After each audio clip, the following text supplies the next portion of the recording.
जय मसीह की सभी को। एक भाई ने मुझे सवाल पूछा कि हमको बपतिस्मा किस नाम से लेना चाहिए। अगर हम मत्ती की किताब उसका 28 का 19 अगर पढ़ते, यहाँ हमको सिंपली वचन मिल जाता है कि ये यीशु मसीह की आज्ञा है। यीशु मसीह जब स्वर्ग में जा रहे थे तो उन्होंने अपने चेलों को यह आज्ञा दी। क्या आज्ञा दी?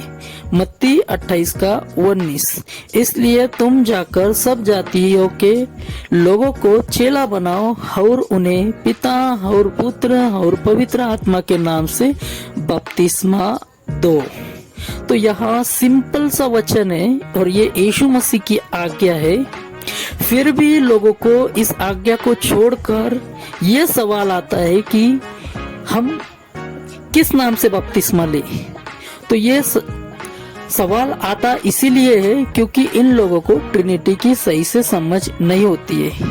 और ये लोग होते हैं जिनको कहा जाता है ओनली जीसस या वननेस पेंटिकोस्टल लोग, जो ये मानते हैं कि पिता ही पुत्र है और पुत्र ही पवित्र आत्मा है।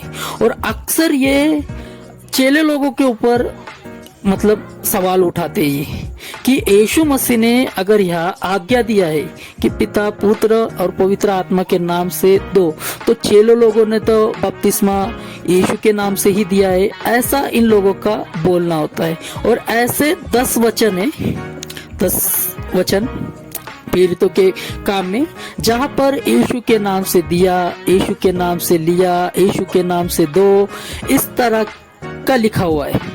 तो इन वचनों को लेकर ये बोलते हैं कि देखो प्रेरितों ने यीशु मसीह की आज्ञा को फॉलो नहीं किया। कितनी गलत बात है ये, जब ये प्रेरितों के ऊपर ऐसा दोष लगा रहे। अगर हम सही से उन सारे वचनों को अगर हम पढ़ेंगे तो वहाँ कोई विधि नहीं दी गई।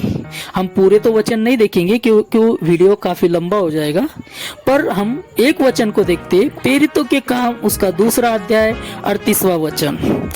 पतरस ने उनसे कहा, मन फिराओ और तुम में से हरेक अपने अपने पापों की क्षमा के लिए यीशु मसीह के नाम से बपतिस्मा लो तो तुम पवित्र आत्मा पाओगे। तो यहाँ इस वचन को लेकर ये सवाल उठाते हैं कि देखो यहाँ पतरस यीशु मसीह के नाम से बपतिस्मा लो ऐसा प्रचार कर रहा है, तो यहाँ कोई विधि नहीं बताई गई जा रही। सिंपल सी बात है, यहाँ प्रचार किया जा रहा है, यीशु को प्रमोट किया जा रहा है। यहाँ पर यहाँ कोई ऐसी विधि नहीं बताई जा रही है कि वो यीशु के नाम से अंदर गया और यीशु के नाम से बाहर आया, इस तरह बपतिस्मा हुआ, ऐसी यहाँ पर ये विधि नहीं बताई जा रही।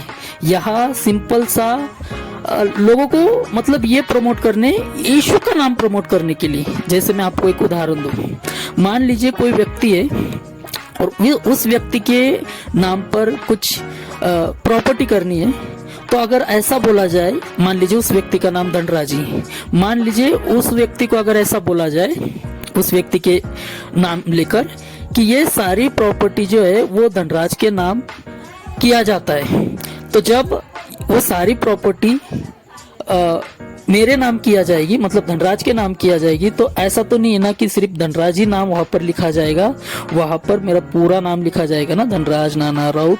तो उसी तरह यहाँ कोई विधि नहीं बताई गई है। यहाँ सिर्फ जिस तरह धनराज के नाम पे ये सारी प्रॉपर्टी किया जाएगी, ऐसा जब प्रचार हो रहा है, उसी तरह यहाँ ये प्रचार हो रहा है कि यीशु के नाम से तुम बपतिस्मा लो।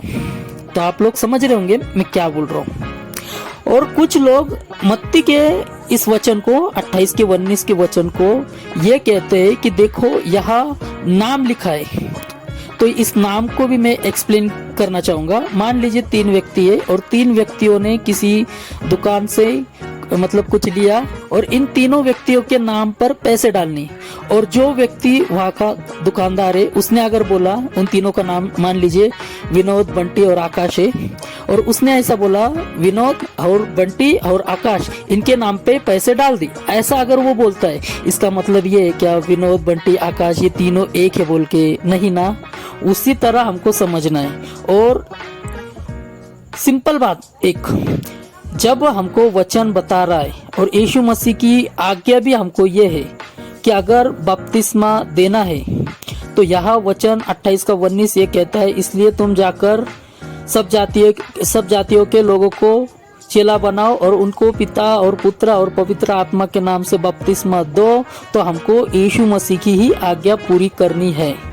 तो आशा करता हूँ मैं कि आप लोग इस वीडियो को देखकर समझ गए होंगे कि हमको बपतिस्मा को किस नाम से लेना है। सबसे ज़रूरी है आज्ञा, और आज्ञा है यीशु मसीह की कि पिता पुत्र और पवित्र आत्मा के नाम से बपतिस्मा लो, या जो लेना चाह तो हमको बपतिस्मा लेना चाहिए वचन के अनुसार ही। जब वचन बताया जा रहा है मत्ती का 28:19 कि हमको पिता पुत्र पवित्र आत्मा के नाम से ही देना चाहिए और लेना चाहिए, तो इसी नाम से हमको लेना है। तो जय मसीह की सभी को।